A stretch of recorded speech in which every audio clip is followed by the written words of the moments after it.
I'm Jane, and I had just turned 28 when I thought I had met the love of my life, Mike. Everything unfolded so quickly. We were married within a year of our first meeting. Mike, an accountant with a tall frame and a laugh that could brighten any room, complimented my career in digital marketing. I love painting on weekends and have always been a planner. We seemed to balance each other perfectly, or so I thought. The day after our wedding, our living room was a delightful mess, overflowing with wrapped gifts and cards, a beautiful chaos that reflected our celebration. Just then, Mike's parents, Carol and Dave, unexpectedly dropped by. I hadn't had much chance to get to know them since our wedding had come together so fast, but they appeared perfectly normal. As we began to open gifts, I noticed Carol and Dave were more than a little curious about what we were unwrapping. "Is that a crystal vase?" Carol asked, picking up a shimmering piece that my Aunt Linda had given us. She turned it over in her hands, her eyes sparkling with interest. "Yeah, it's from my Aunt Linda. Pretty, isn't it?" I replied, hoping to steer her attention away from claiming it. But before I knew it, Carol had set the vase aside in a separate pile. "I think we can find a good place for this at our house," she said casually. Mike, engrossed in untangling a set of fancy kitchen gadgets from his cousin, didn't seem to notice. I shot him a pleading look, hoping he would intervene. "Mom, that's our wedding gift," Mike finally said with an easy smile, as if it were all a big joke. "Oh, come on, it'll just gather dust here. We'll use it," Dave chimed in, wrapping an arm around Carol. "Besides, you two are young, you'll get plenty more gifts over the years."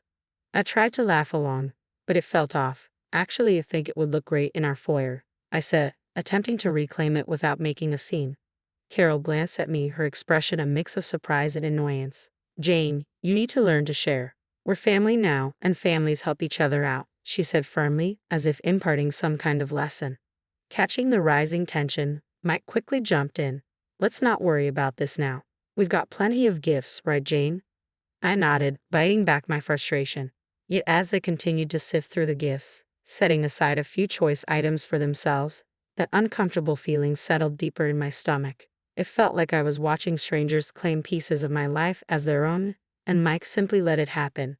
Our first year of marriage flew by, and before I knew it, our anniversary had arrived. I wanted to make it special, a true celebration of us. So I booked a table at Chez Louis, a cozy little spot we both loved. I thought it would be romantic to invite Mike's parents to join us, wanting to show them they were important to us. When we arrived at the restaurant, Carol and Dave were already seated, menus in hand. "This place is fancy," Carol remarked, eyeing the chandeliers above. Mike squeezed my hand under the table, a silent thank you for organizing the evening. As the waiter approached, I ordered salmon, Mike's favorite, and noticed Carol's eyes scanning the menu for the most expensive items. "We'll have the lobster and the filet mignon," she declared, pointing at the priciest options without a second thought. "Why not throw in a bottle of your best wine?" Dave added, winking at the waiter.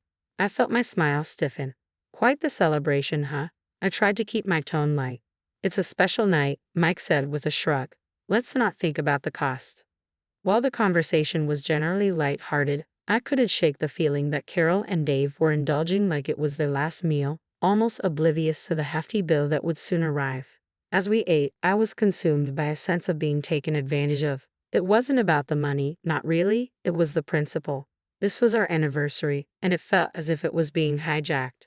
When the check finally came, I braced myself for the awkward moment ahead.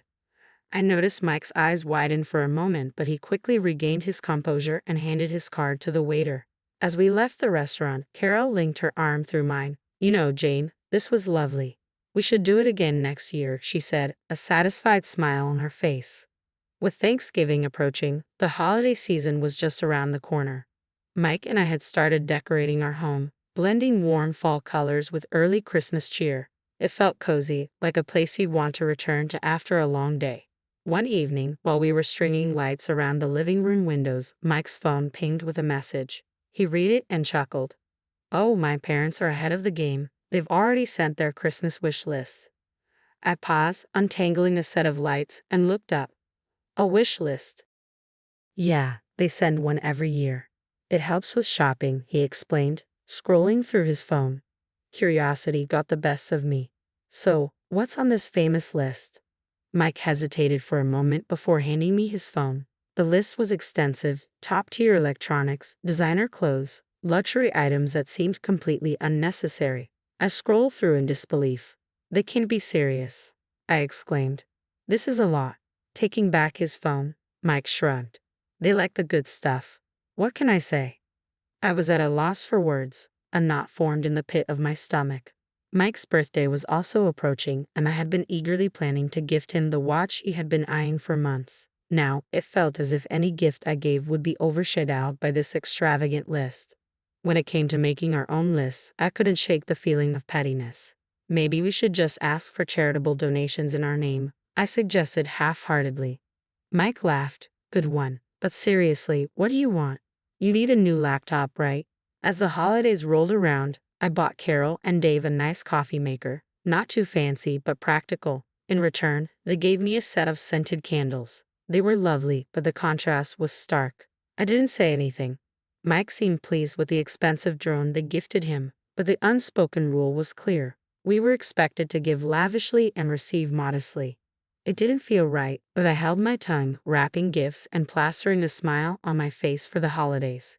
Inside, though, I began to tally the costs, not just in dollars, but in the emotional toll it was taking on me. One day, while staring at my computer screen at work, an email notification popped up. It was my quarterly bonus, bigger than I had anticipated. My first thought was to do something meaningful with it, something for Mike and me. So, I booked us a trip to Paris. We had talked about going since we met, and it felt like the perfect moment to make that dream a reality. That night, as we sat down for dinner, I couldn't wait to share the news. I excitedly told Mike about the surprise trip, and his face lit up in a way I had never seen before.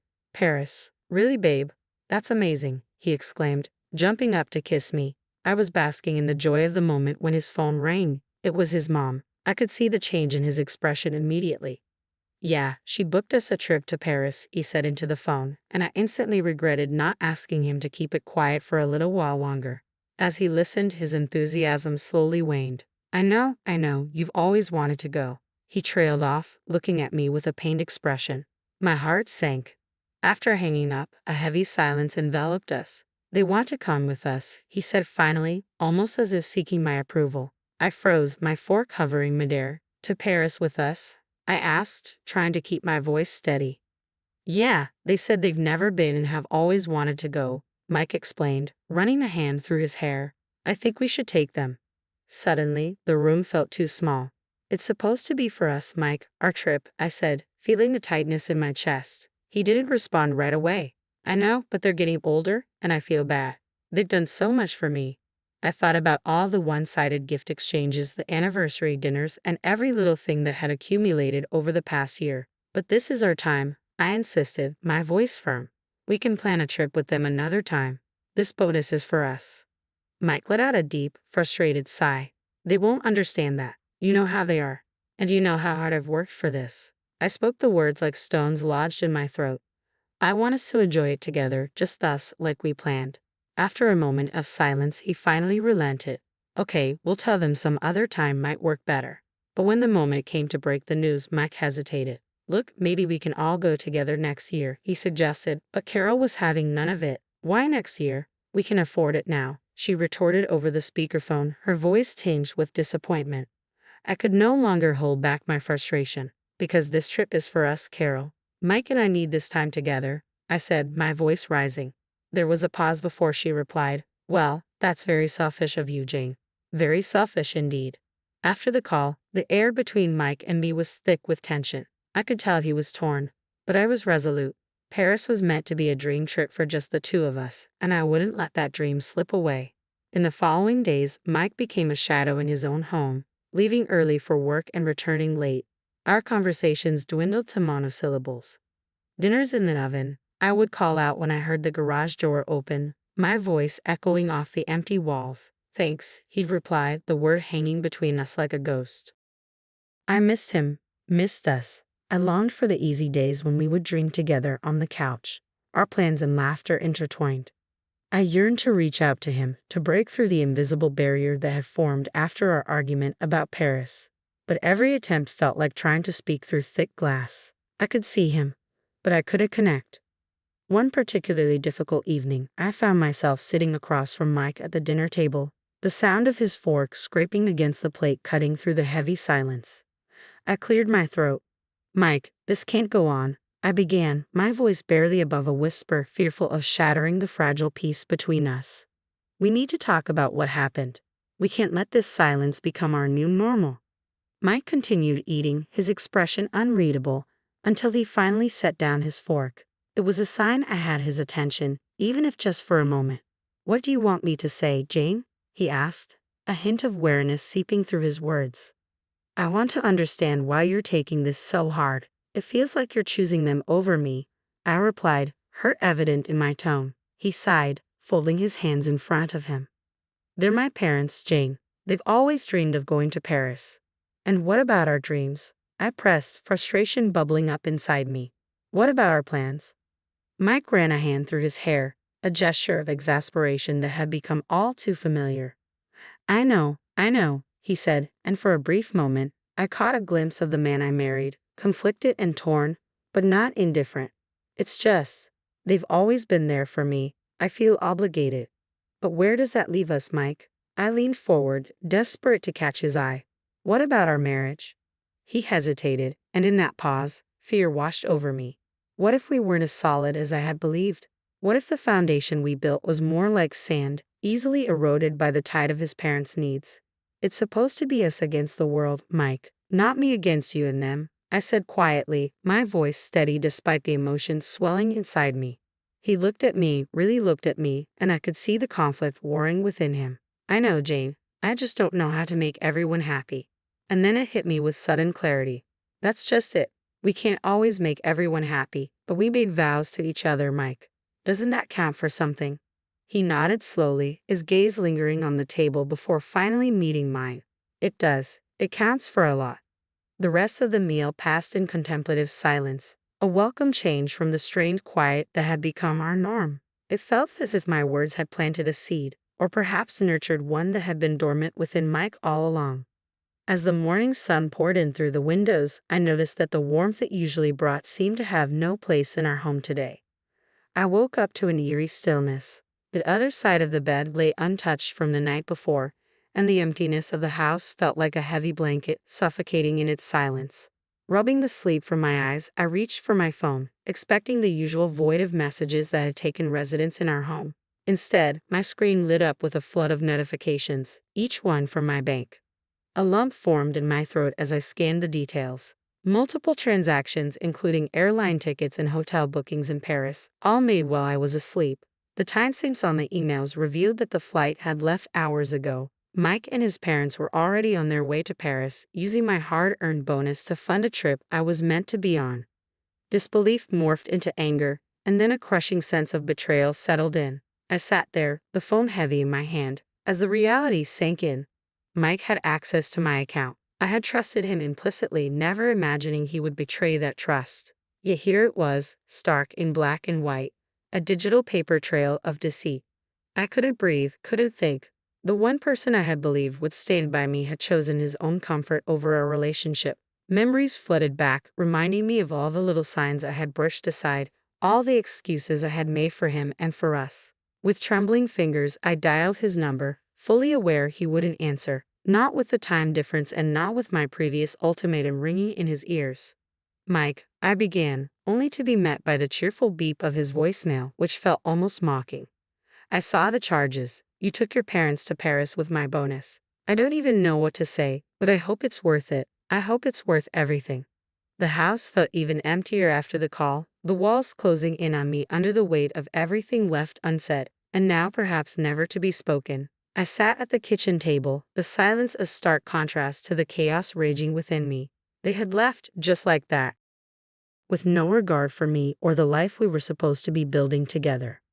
I canceled the hotel rooms and the return flights, severing every piece of the trip tied to my finances. With each cancellation, I felt fragments of my old life slipping away, the future I had envisioned evaporating before my eyes.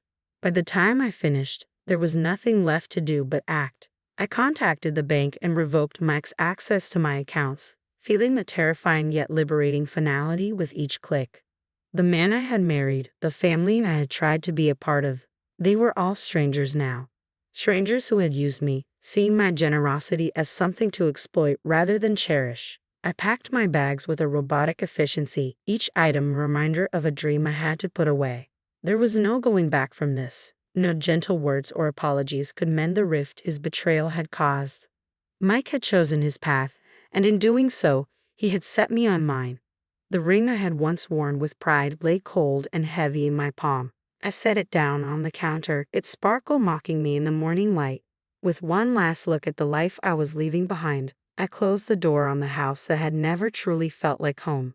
It was late afternoon when I finally drove away, my car packed with clothes and essentials, a stark reminder of the sudden turn my life had taken. As I hit the road, messages began to flood in, one from Mike, several from his mother. I pulled over to read the messages, knowing they would only fuel my resolve. Mike's message flashed on the screen. "Jane, please, we need to talk about this. Can't we just discuss it?" The simplicity of his words felt almost insulting. I started to type a response but stopped, realizing that no words could bridge the chasm between us. His mother's messages were a confusing mix of anger and concern. "What's going on? Why have you canceled our rooms? Call me." I could picture her sitting in a Paris cafe, expecting luxury but facing complications. Frustrated, I turned my phone off. They were in the middle of a trip funded by deceit. They could figure it out. My first stop was the bank. I needed to ensure my finances were completely secure. The bank manager, a middle-aged woman with a gentle demeanor, greeted me. "I need to make sure all my accounts are locked down. My husband won't have access anymore," I explained, my voice steady despite the emotions churning within me. "Of course," she nodded, offering a sympathetic smile. "Let's make sure you're protected." By the time I left the bank, my accounts were secure, and a new sense of determination settled within me. I drove to my sister's house, the only place I felt safe. She opened the door before I could even knock. "Jane, I've been so worried," she said, pulling me into a hug. I allowed myself a moment to be held, letting the weight of my reality be shared. "I can't believe he would do this to you," she said as we sat down at her kitchen table. "You deserve so much better." I nodded, swallowing hard against the lump in my throat. "I do, and that's why I'm not going back. I've canceled everything. I've left the house. I'm done." Sarah reached across the table, squeezing my hand. "Good for you. What's your plan now?" I looked around the familiar room, feeling the first twinges of relief. "I'm not sure yet, but I'm starting with a divorce. I can't stay married to someone who has so little respect for me." Her face was a mix of anger and pride. "I'll support you however I can. Do you need a lawyer?" "I'll find one," I said, my voice growing firmer with each word. "Need someone who doesn't know Mike or his family. I need this cut clean." The conversation shifted as Sarah helped me unpack my card and plan the next few days. There was a strange comfort in the mundane tasks, a grounding in the midst of chaos. I was standing in her kitchen, a mug of coffee warming my hands, when my phone vibrated persistently. It was Mike again. "Jane, we need to talk. I'm sorry. I miss you, and I think we can work things out." His text was a blend of apology and plea. I sighed, feeling the same rehearse "I'm sorry" becoming a threadbare blanket that offered no comfort. "Not this time, Mike," I muttered under my breath, typing a response that left no room for ambiguity. "There's nothing left to discuss. Please respect my decision." I could almost hear his desperation in the silence that followed, but it wasn't enough to make me reconsider, not anymore. My resolve was tested further a few days later when Mike's parents made a dramatic appearance at my sister's doorstep. Their faces twisted in anger as they barged past Sarah, who stood wide-eyed at the door. "You've got some nerve, Jane," his mother exclaimed, her voice shrill. "You ruined our family vacation. You're just a greedy, selfish woman." Sarah stepped in front of me, protective. "That's enough. You're not going to come into my house and insult my sister." The argument escalated, drawing the attention of neighbors peeking out from their windows. I was sure someone would call the police. It ended with Sarah threatening to do just that if they didn't leave. The departure left a sour air that lingered long after they were gone. But amidst the chaos, a realization settled within me. I was truly done. The divorce process felt like a cold legal ballet, and I danced my part, signing papers and nodding through explanations of settlements and divisions. Yet with each stroke of the pen, I felt chains breaking and tethers loosening. And then it was over. I stood outside the courthouse, a free woman. The air was crisp, a gentle wind playing with the loose strands of my hair. Sarah, be tight, her support unwavering. You did it, Jane, she whispered, pride evident in her voice. I had stood up to the selfishness that tried to claim me, resisting the manipulation that sought to bind me. I turned away from the courthouse, away from a past that no longer held me. The messages from Mike continued for a while, a mix of apologies, bargaining, and eventually anger. But they went unread, floating in the digital void as I moved forward with my life. The apartment I rented was small, but filled with sunlight. I decorated it with plants, books, and new memories. I went back to school, enrolling in classes that fueled a passion for learning I had neglected for too long.